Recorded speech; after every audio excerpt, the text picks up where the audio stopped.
Catherine Bernardo update. Yan sa IG story ni Catherine. Yan, banding ang magtita. Tita Catherine at Lexi. Yan, tinikman nila yung chocolate na may palaman pa. 2-in-1. Yan, cheers. Yan, banding na magtita. Food trip. Chocolate. Ano ka na nga yun? Sweet. Yan, nagustuhan nila. Wow. It's good.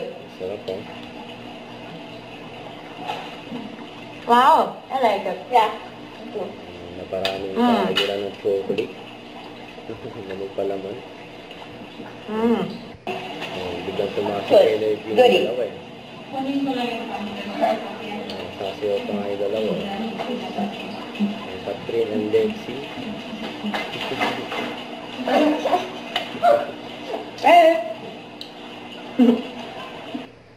Huwag kalimutan mag-subscribe, click ang notification bell for more update. Tara po ang make sure reaction vlog. Bye guys, thank you for watching.